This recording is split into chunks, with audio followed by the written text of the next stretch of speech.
안녕하세요. 책사입니다. 우리의 옛 이야기 시작하겠습니다. 유수는 결혼하기 전 한양 어느 양반집에서 하녀로 일했다. 다행히도 유순이 일하게 된 양반집 식구들은 하인을 함부로 대하지 않았다. 몸집이 작고 생김새가 수수한 안방마님은 어진간해선 하녀들에게 목소리를 높이지 않았다. 얼토당토하는 일을 제멋대로 고집을 부리는 일도 없었다. 안준이면서도 어딘지 모르게 주눅이 들어 자신감이 없어 보였는데 유순이 그 이유를 알게 된 건 꽤 오랜 시간이 흐른 후였다. 유순은 그곳에서 어린 도련님의 시중을 들었다.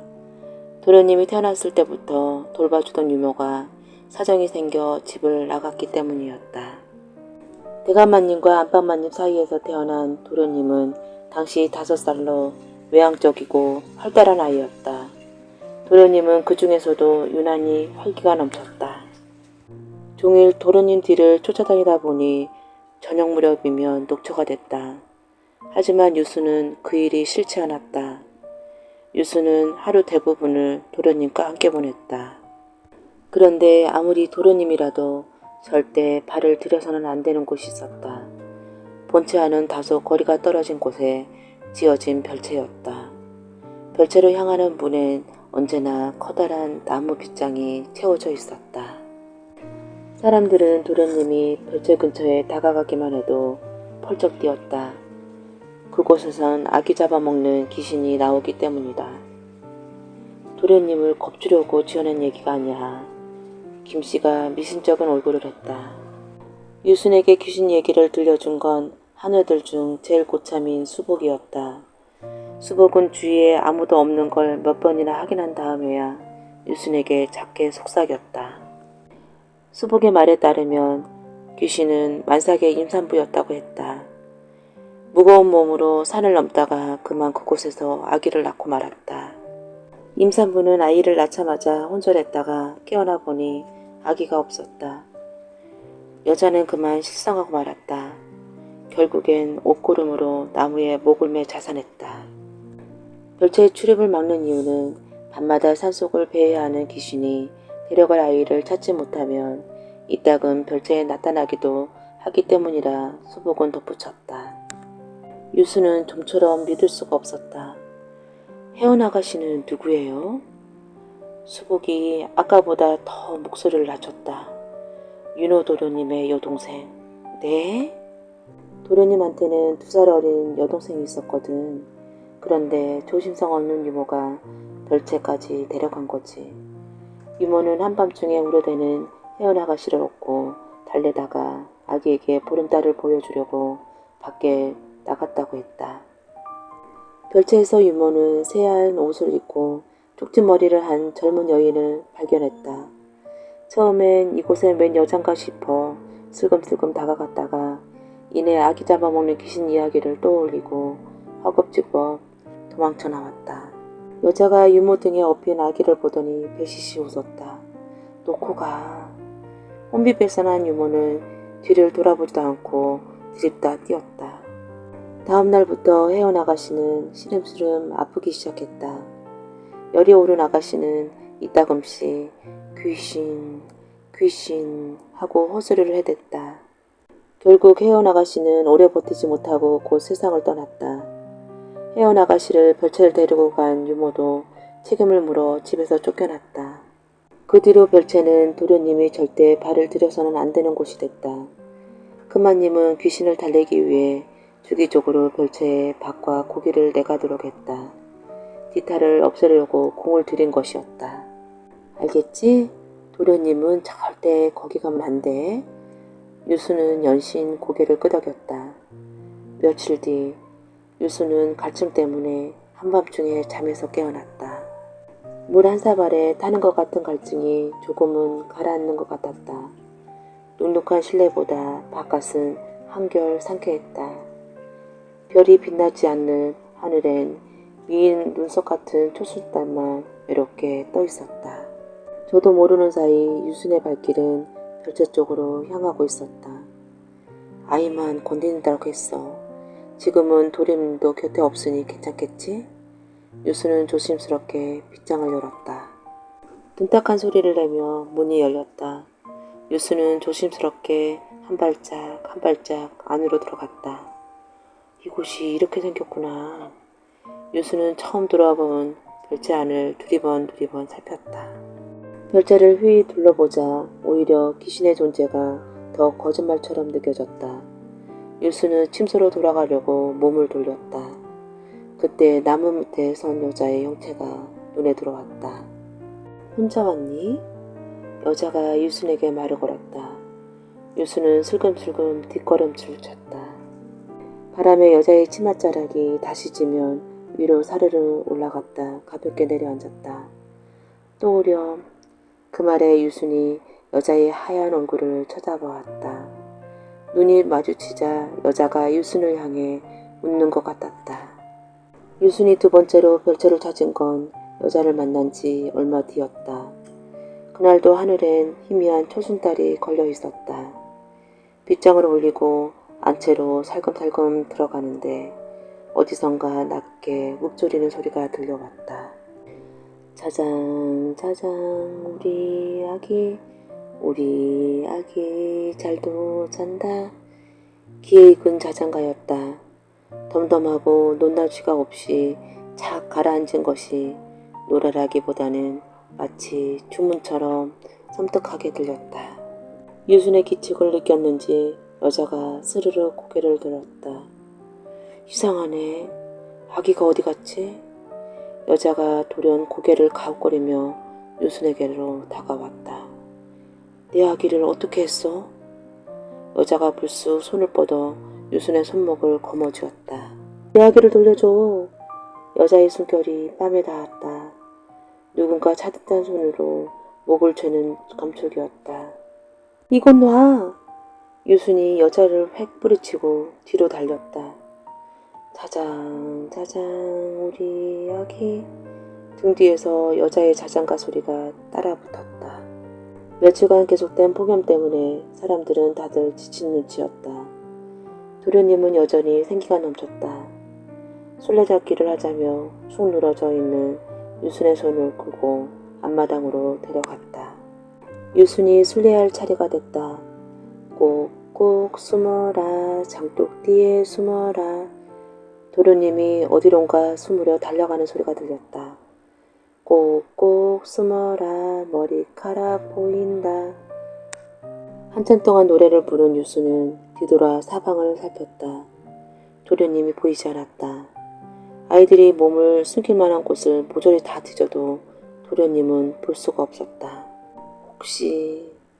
유순이 불안한 시선으로 별채 쪽을 바라보았다. 설마 도련님이 또? 유순이 서둘러 별채를 향해 뛰었다. 낮에 드러난 별채는 밤보다 훨씬 더 황량해 보였다. 저만치서 도련님의 모습이 보였다. 정확히 말하면 도련님의 뒷모습이었다. 우두커니 서서 열린 문 사이로 광안을 바라보고 있었다. 어쨌든 빨리 여기서 도련님을 데리고 나가야겠다고 생각한 유순이 잡았다 외치며 도련님의 어깨를 감싸 안았는데 광안에서 웅크리고 있는 무언가가 스르르 일어났다. 낮고 음산한 웃음소리. 유수는 누가 정수리에 찬물을 들여부은 것처럼 온몸에 소름이 쫙 끼쳤다. 길게 풀어헤친 머리가 앞으로 흘러내려 얼굴이 보이지 않았다. 쓱. 여자의 형상이 한 발짝 앞으로 움직였다. 쓱. 여자가 다시 한 발짝 앞으로 다가왔다. 벼랑간 여자가 유순에게 바짝 매달린 도련님의 손목을 낚아챘다. 엄마! 겁먹은 도련님의 울음과 유순의 비명이 동시에 터져나왔다. 도련님은 여자에게 끌려가지 않으려고 길을 쓰며 유순의 치맛자락을 붙잡았다. 정신이 번쩍 든 유순이 있는 힘을 다해 여자를 밀치고서 제 몸으로 도련님을 감쌌다. 여자는 갑작스러운 일격에 털썩 주저앉았다가 비틀거리며 일어났다. 아이를 내놔. 어림없는 소리. 유순이 도련님을 꼭 끌어안았다. 여자가 벼랑간 도련님을 향해 훌쩍 몸을 날렸다. 그 충격에 유순이 옆으로 나가 떨어진 사이 여자는 바닥에 쓰러진 도련님을 덮쳤다. 여자가 도련님을 물어뜯으려는 순간 대체 어찌된 일이냐? 쩌렁쩌렁한 후렴과 함께 문이 활짝 열렸다. 큰마님이었다. 유순과 도련님의 비명을 듣고 달려온 모양이었다. 쓰러진 도련님 위에 엎드려 있던 여자가 큰마님을 보고 비틀비틀 몸을 일으켰다. 큰마님이 고개를 슬며시 떨구는 사이 여자의 긴 손톱이 큰마님의 얼굴을 핥히고 지나갔다. 놀란 하인들이 달려들어 큰마님한테서 여자를 떼어냈다. 찌푸린 하늘에선 장대비가 쏟아지기 시작했다. 하인들이 여자를 다시 광 안으로 끌고 들어갔다. 몸을 돌려 광 밖으로 나오다 큰마님이 다리에 힘이 풀렸는지 그만 휘청거렸다. 밖에 나와 광문을 닫아 걸어라. 큰마님의 싸른한 음성이 들렸는지 여자가 불에 댄 것처럼 벌떡 몸을 일으켜 뛰어나오려고 했다. 안 돼! 안 돼! 여자가 세차게 고개를 흔들며 반항했다. 달밤의 별채에서 봤던 그 여자였다. 유순의 눈이 여자와 마주쳤다. 내 아기를 빼앗아가면 나도 너의 아기를 데려갈 거야. 여자를 떼놓고 밖으로 뛰어나온 하인들이 서둘러 광문을 닫았다. 굳게 닫힌 문에 다시 육중한 빗장이 걸렸다. 이제 여자는 밖으로 나올 수 없었다. 유수는 그대로 정신을 잃고 쓰러졌다. 여자는 도련님의 생모였다. 5년 전 도련님을 낳고 정신이 이상해졌다. 부부가 그토록 고대했던 첫아이, 그것도 3대 독자 귀한 아이였다. 그런데도 여자는 기뻐하지 않았다. 큰마님은 며느리를 도무지 이해할 수가 없었다. 출산은 세상 여자들이 다 겪은 일인데 왜 저렇게 혼자만 애 낳는 것처럼 유별나게 구는가 싶어 그런 며느리가 한심스러웠다. 그러던 어느 날 드디어 사단이 일어났다. 손자의 자지러지는 울음소리를 듣고 방으로 뛰어든 큰마님은 눈을 으슥게 하는 광경을 보았다. 여자가 커다란 베개로 아이 머리를 내리 누르고 있었다. 큰마님이 몸을 던져 누워있는 아기를 안아 올렸다. 그리고 버럭 호통을 쳤다. 이게 무슨 짓이냐? 큰마님은 인근에 아기 잡아먹는 귀신이 출몰했다는 이야기를 퍼뜨린 다음 며느리를 별채에 가뒀다. 심지어 병으로 죽은 게 틀림없는 손녀 회원도 귀신이 데려간 것이라고 수군거렸다. 큰마님은 사람들의 어리석은 마음을 이용하기로 했다. 마포나루 인근엔 젓갈과 소금 보관용 옹기를 만드는 옹기장인이 여럿 모여 살고 있었다. 박씨는 그 가운데서도 솜씨가 으뜸이었다. 지방에서 입소문을 듣고 박씨 옹기를 보러 오는 상인들도 적지 않았다. 옹기를 만드는 데 미쳐 나이가 차도록 장가를 들지 못했던 박씨는 10년 전 나이 40에 20살이나 어린 꽃다운 처자와 결혼해 주위의 부러움을 톡톡히 샀다. 2년 뒤 떡두꺼비 같은 아들이 생겼고 박씨는 어린 아내와 늦둥이 아들을 끔찍이도 아꼈다. 그런데 일주일 전 박씨 아내가 병으로 세상을 떠났다. 아내의 장례를 치르고 나서 박씨는 지난 며칠간 하루도 빠짐없이 주막에서 홀로 술을 마셨다.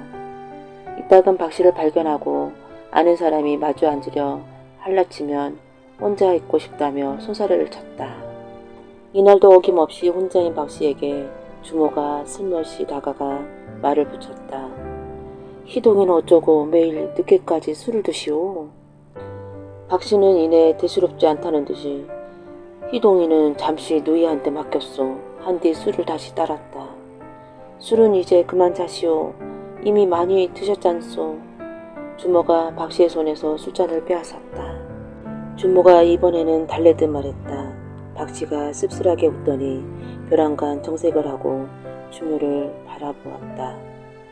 주모, 내 아들이 남의 시라는 사실을 알게 되면 기분이 어떨 것 같소. 뜻밖의 말에 주모는 무어라 대꾸할 줄 몰랐다.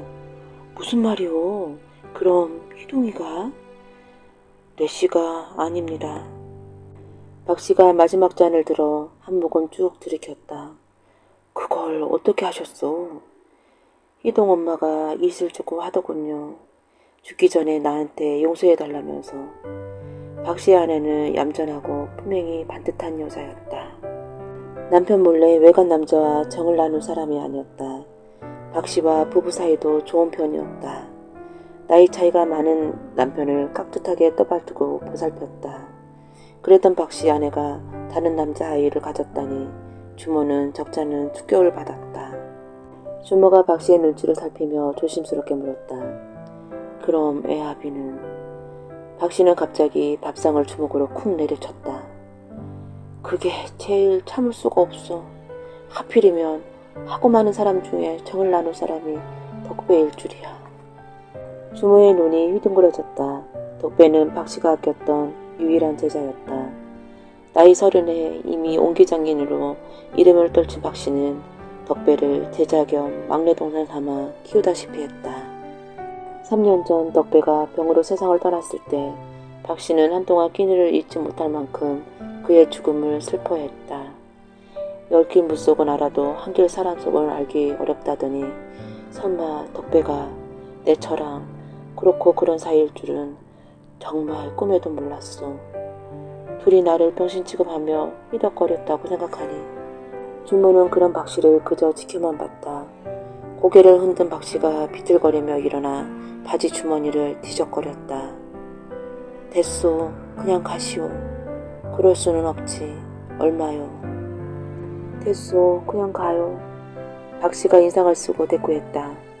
혹시 나를 동정하는 거요? 마누라가 제자랑 바람 피운 것도 모른 불쌍한 등신이라고. 주모가 어이없다는 듯 웃었다. 이웃이 어려울 때 야박하게 굴며 쓰겠소.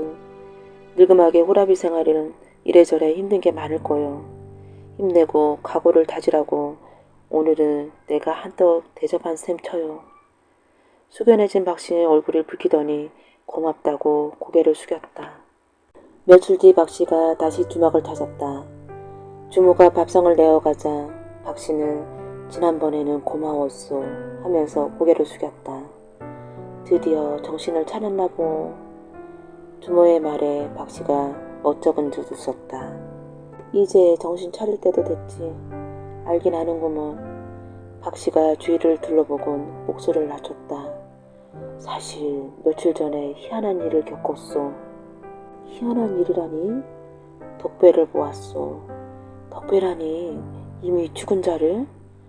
꿈에 나타났단 말이오. 평상시랑 똑같은 모습으로. 만취에 돌아온 다음 날 박 씨는 머리가 깨질 것 같아 숙취를 느끼며 잠에서 깼다. 이런 처지글놈. 감히 내 아내를. 화가 나 씩씩거리던 박 씨는 벼랑간 주섬주섬 옷을 주워 입고 밖으로 나왔다. 덕배의 무덤에 가서 화풀이라도 해야겠다는 충동이 일어났던 것이다. 눈앞에 있으면 흠씬 들죽여주기라도 했을 텐데 이미 죽은 사람이라 그럴 순 없고 무덤에다 발길질이라도 해야 직성이 풀릴 것 같았다. 숲속에 혼자 덩그러니 솟아있는 덕배의 무덤은 쓸쓸해 보였다. 박 씨는 무덤을 보자마자 눈에 불을 켜고 달려들었다. 이놈, 이 나쁜 놈, 내가 너한테 어떻게 해줬는데 너는 은혜를 그런 식으로 갚는 게냐? 이 배은망덕한 놈.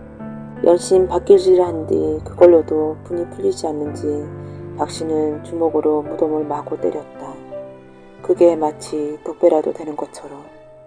한참 동안 분풀이를 한 박 씨는 마침내 제풀에 지쳐 무덤 곁에 털썩 주저앉았다. 동시에 참았던 눈물도 울컥 터져나왔다. 추억을 떨치기 위해 박 씨는 고개를 절레절레 흔들었다. 하지만 그럴수록 덕배와 함께한 시간이 발목을 붙잡고 놓아주지 않는 것 같았다. 결국 박 씨는 무덤으로 발길을 돌렸다. 덕배의 무덤에 난 잡초를 일일이 손으로 잡아 뜯고 흙을 덮었다. 그날 밤 박 씨는 서늘한 기운을 느끼고 잠에서 깨어났다. 산속 동굴이라도 들어간 것처럼 춥고 음습했다. 초가을 날씨가 왜 이렇게 추운가? 거북이라도 걸린 건가? 어둠 속을 더듬어 이불을 목까지 끌어올리는데 문득 머릿맛이 얼음척처럼 싸늘한 걸 느꼈다. 어디서 매풍이 들어오나? 반짝 눈을 뜬 박 씨의 시야에 머리맡에 무릎 꿇고 앉은 젊은 남자 하나가 들어왔다. 창백한 하얀 얼굴에 이목구비가 반듯한 사내였다.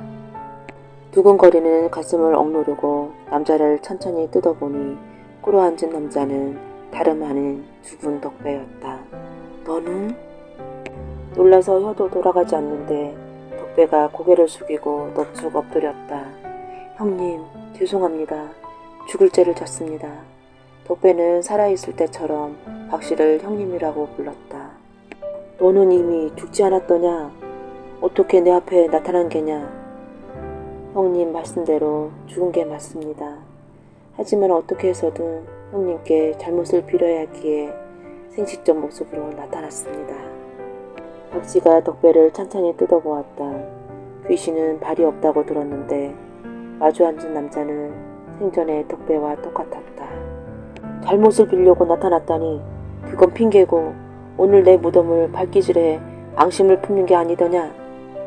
박씨가 짐짓 큰소리 쳤다. 덕배는 세차게 고개를 흔들었다. 당치 않습니다. 앙심이라뇨. 제가 한 짓은 발기질 당해도 쌉니다. 그 뒤에 형님께서 제 무덤을 잘 손질해 주셨는데 부끄럽고 창피해 어찌할 바를 모르겠습니다. 박씨는 덕배의 창백한 얼굴을 노려보았다. 내 잘못을 알기는 한 것이냐? 입이 10개라도 할 말이 없습니다. 덕배가 다시 고개를 숙였다. 대체 어떻게 된 일이냐? 언제부터였더냐? 그 사람이 시집 온 뒤로 줄곧 둘이서 나 모르게 정을 통하고 있었던 것이냐? 덕배가 떨어져 나갈 것처럼 세차게 고개를 저었다. 딱 한 번이었습니다. 그 전에도 그 뒤에도 절대 그런 일이 없었습니다. 이놈아, 딱 한 번이라도 정을 통한 건 통한 거지. 그렇다고 그게 아무것도 아닌 게 되느냐. 박씨가 목박도 다짐했다. 어쨌든 한 번이라는 말은 틀림없는 사실이었다. 사실입니다. 귀신이 되어서까지 거짓말을 하겠습니까? 박씨는 흥분을 가라앉히고 숨을 골랐다. 어쩌다 둘이 눈이 맞은 게냐? 어서 얘기하지 못해? 어쩔 줄 몰라 하던 덕배가 어렵사리 입을 열었다. 사실 오랫동안 형수님을 연모하고 있었습니다. 박씨의 입에서 탄식이 흘러나왔다. 언제서부터였더냐? 혹시 안 사람이 들어오는 일에 쭉 그랬더냐? 덕배가 면목이 없다는 듯 시선을 아래로 내려깔았다. 몇 번이나 안 된다고 마음을 다잡았는데 그럴수록 이상하게 제 마음은 형수님에게 끌렸습니다. 형님께서 제게 해주신 걸 생각하니 제 자신도 믿고 한심해서 덕배는 울고 있는지 코를 훌쩍거렸다. 그날 덕배가 떡을 받으러 박씨의 집에 가보니 복에서 나온 박씨의 아내는 울었는지 눈이 빨갛게 부어있었다. 무슨 일입니까 형수님? 어디 몸이라도 안 좋으신 겁니까? 아무것도 아니에요. 아궁에 불 때다 연기가 들어가서 떡 받으러 오신 거죠. 박씨의 아내는 얼굴을 닦아내며 허둥지둥 말을 돌렸다. 남몰래 연모하는 여인의 눈물을 보자 덕배는 가슴이 오그라드는 것 같았다. 박씨의 아내는 덕배의 말에 투스리던 감정이 뚝이 터져버린 듯 그대로 주저앉아 훌쩍거리기 시작했다. 도련님, 서방님은 저를 어여삐 여기시지 않은 것 같습니다. 그럴 리가요. 형님께서 형수님을 얼마나 끔찍히 생각하시는데요. 아닙니다. 얼마 전 작업장 청소하다가 손이 미끄러져서 서방님께서 만드신 용기를 깬 적이 있습니다. 그때 어찌나 얼굴을 붉히시며 노발대발 화를 내시는지 그 이후로 지금까지 저한테 쌩한 것이 말조차 걸지 않았습니다. 제가 말을 붙여도 대꾸하지 않고요. 덕배는 응 하고 스름했다. 설마 서방님께서 저를 내쫓지는 않으시겠죠? 온기 하나 깨졌다고 그렇게까지 하시겠습니까? 아무리 형님이라도 온기보다는 조강지처가 더 귀하시지요. 박씨 아내가 말을 다 끝맺지도 못하고 다시 흐느껴 울기 시작했다. 뭐라고 위로해야 할지 몰라 안타까운 심정으로 지켜만 보던 덕배는 저도 모르게 박씨 아내의 어깨를 감싸 안았다. 박씨 아내가 말을 다 끝맺지도 못하고 다시 흐느껴 울기 시작했다. 뭐라고 위로해야 할지 몰라 안타까운 심정으로 지켜만 보던 덕배는 저도 모르게 박씨 아내의 어깨를 감싸 안았다. 그걸 시작으로 서로 다른 폭풍 같은 감정에 사로잡혀 잠시 이성을 잃어버린 두 사람은 해서는 안 될 짓을 저지르고 말았다. 그 일 이후 둘은 되도록 마주치지 않으려 노력하면서 자신들의 실수를 잃어버리려 했다. 그리고 얼마 지나지 않아 박씨 아내에게 그토록 원했던 아이가 들어섰다. 그랬던가. 박씨가 탄식했다. 첫 아들을 품에 안고 나자 박씨는 또 아이를 갖고 싶었다. 하지만 하늘이 부부에게 내린 자식은 아들 하나뿐이었는지 그 다음엔 아무리 노력해도 더 이상 생기지 않았다. 사고를 치고 난 뒤 정신이 번쩍 들었습니다. 형님을 배신했다는 괴로움에 몇 날 며칠 잠도 제대로 자지 못했습니다. 그래도 그 덕분에 형수님을 향했던 연심은 깨끗이 정리할 수 있었습니다. 박씨는 죽은 아내의 얼굴을 떠올렸다. 아내는 본래 성격이 온순하고 순종적이었지만 아기가 생긴 무렵부터 특히나 남편을 지극하게 대접했다. 그 사람은 줄곧 양심의 가책을 안고 살았단 말인가. 그랬을 것이다. 그랬기에 임종을 앞두고도 잘못을 털어놓고 용서를 빌었으리라. 정말이지 죄송합니다. 고개를 들지 못하는 덕배에게 박씨가 조용히 물었다. 혹시 희동이가 자네 아이라고 의심해 본 적은 없나? 덕배가 고개를 푹 떨구었다. 그런 생각을 해보지 않는 건 아닙니다. 덕배가 친족화 이상 희동이를 예뻐했다는 것도 떠올랐다. 그러자 한심스럽게도 박씨는 덕배가 치근하다는 생각마저 들었다. 너도 어찌 보면 불쌍한 인생이구나. 다 제 잘못인걸요. 다만 형님께는 정말 무어라 틀린 말씀이 없습니다. 박씨는 깊은 한숨을 내쉬었다. 그래, 알았다.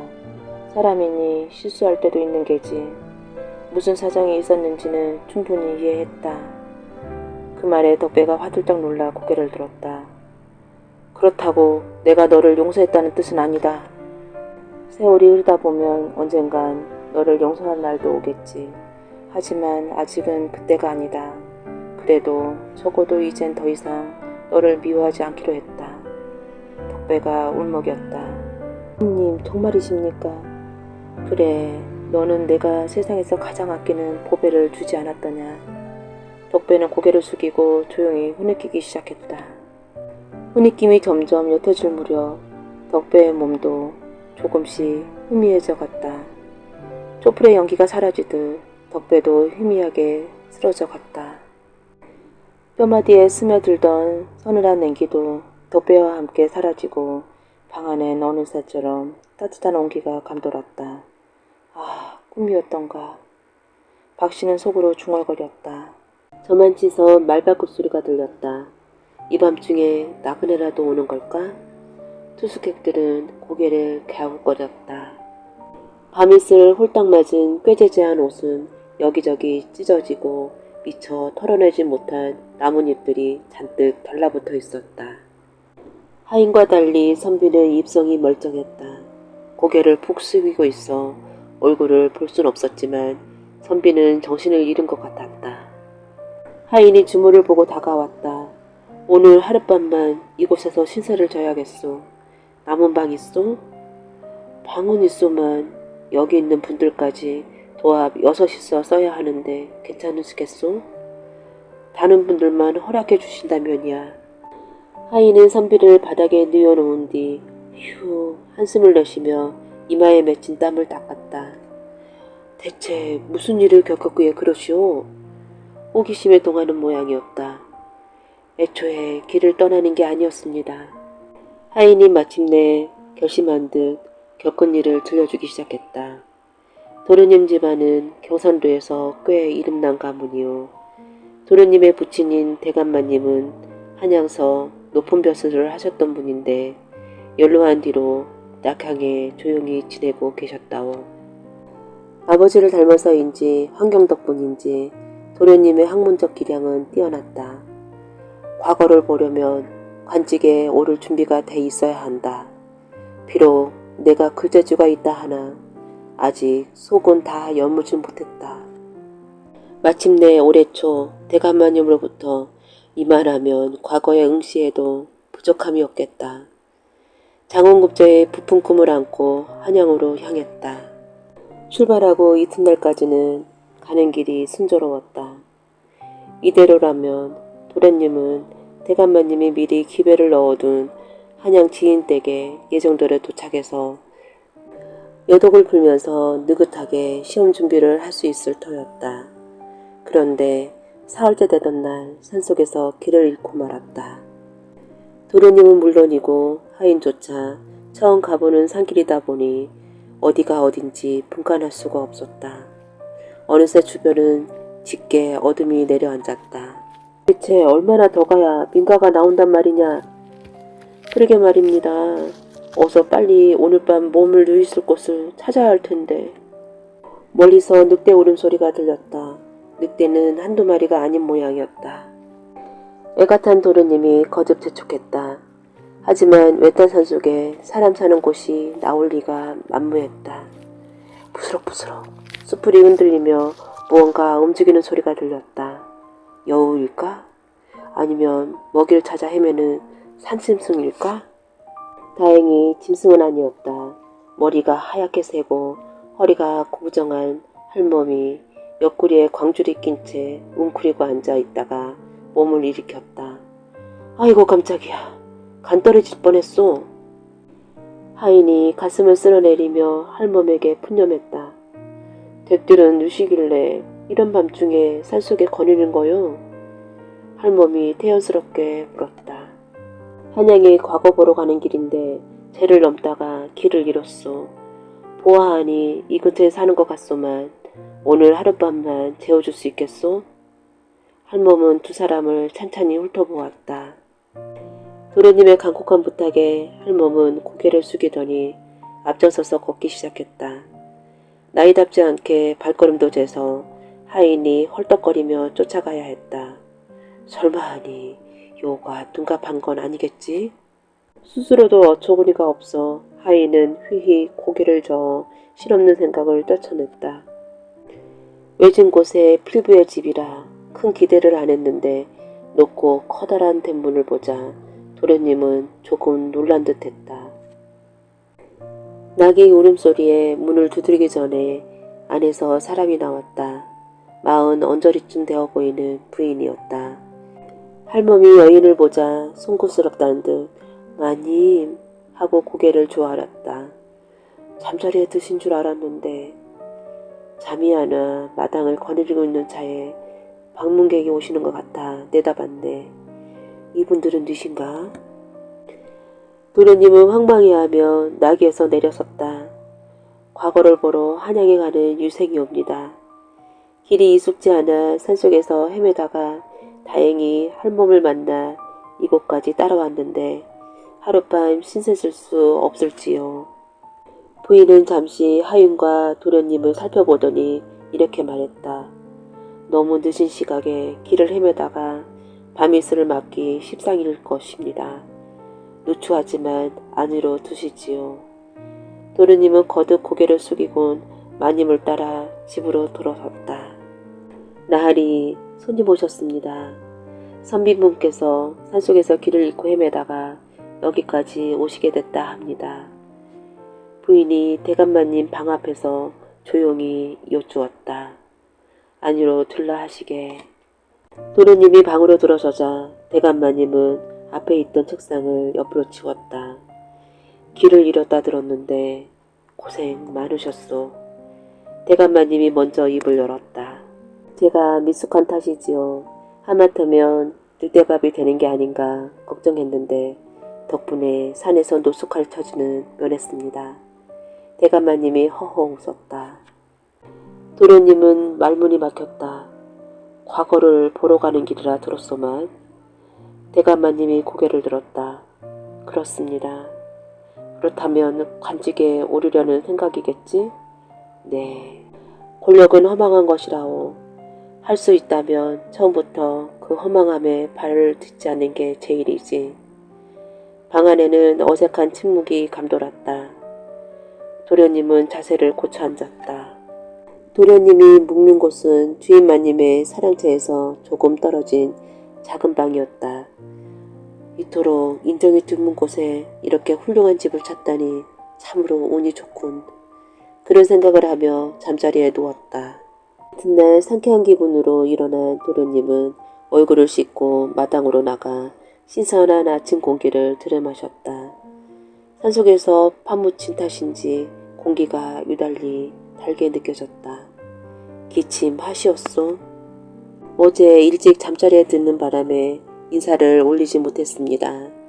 아침에 어머니께서 간밤에 손님이 드셨다는 말을 듣고 뵈러 왔소.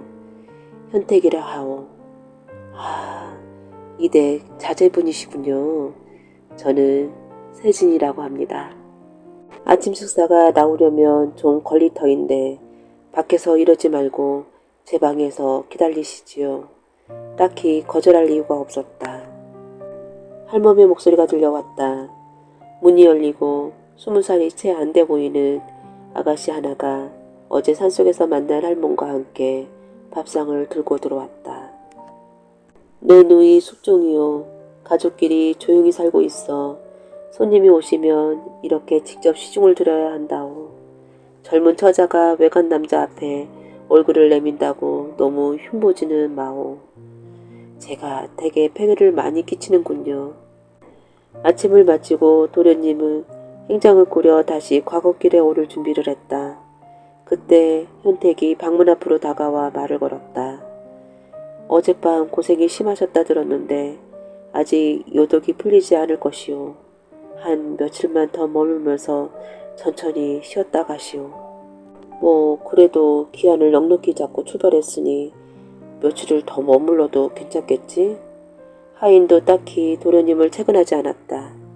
저 누이분은 혼처를 정하셨습니까?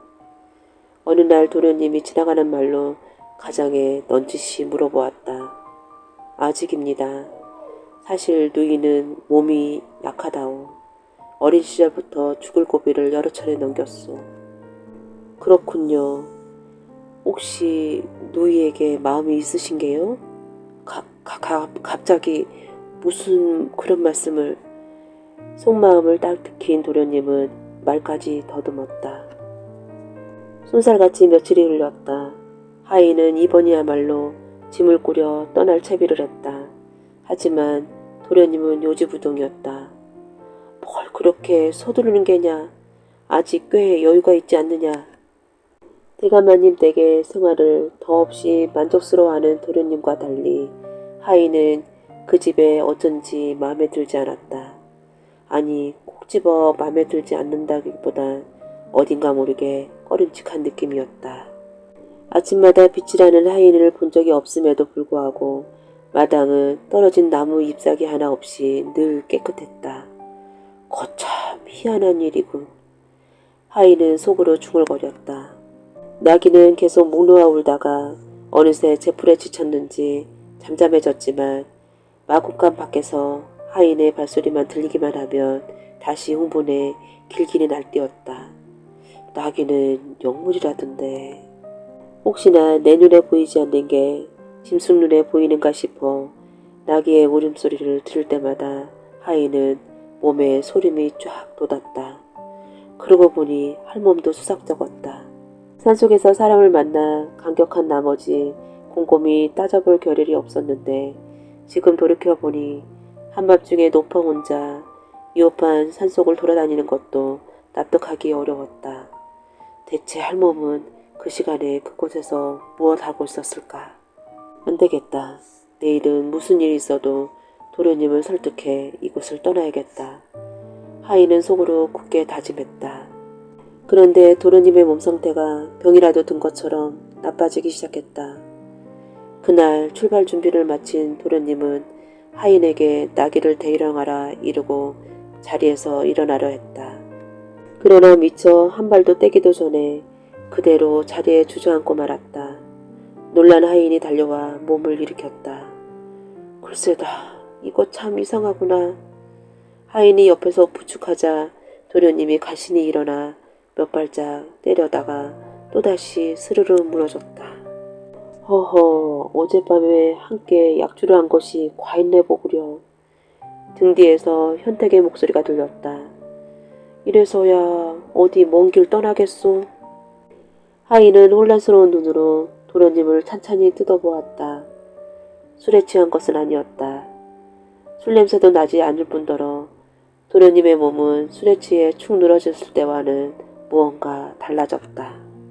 그날 하인은 밤새 잠을 설쳤다. 잠자리에서 내내 뒤척이다가 선잠을 들었는데 꿈자리도 어쩐지 뒤숭숭했다. 도련님 걱정에 마음이 불안한 탓이었다.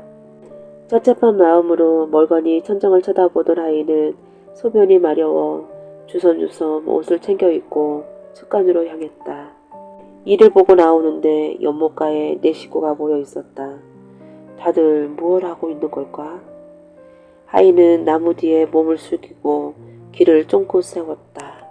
이제 거의 다 되었습니다. 안방마님의 목소리였다. 그런가? 다들 고생 많았네. 대감마님의 낮은 음성도 들렸다. 무슨 꿍꿍이가 있는지 모르나 도련님께 해를 입히려고 작정한 게 분명했다. 도련님, 도련님, 어서 일어나십시오. 빨리 여기를 떠나야 합니다. 하인이 목소리를 죽인 채 도련님을 흔들어 깨웠다. 도련님은 눈을 떠서 하인을 쳐다보더니 곧 다시 눈꺼풀을 스르르 닫아버렸다. 이를 어쩐다. 하인은 할 말을 잃었다. 도련님, 정신 차리세요. 여기서 이러고 있을 때가 아닙니다. 도련님은 축 늘어진 채 미동도 없었다. 내 주인은 아직도 상태가 그대로더냐. 언제 왔는지 열린 방문 앞에 현택이 서 있었다. 대체 우리 도련님께 무슨 짓을 한 겁니까? 하인은 저도 모르게 그에게 눈을 부라렸다. 현택 도련님의 얼굴에 언짢은 기색이 여렸다. 우리 도련님 상태가 심히 이상합니다. 우연을 불러주십시오. 하인은 현택에게 언성을 높였던 것도 있고 그 앞에 넙죽 고개를 조아렸다.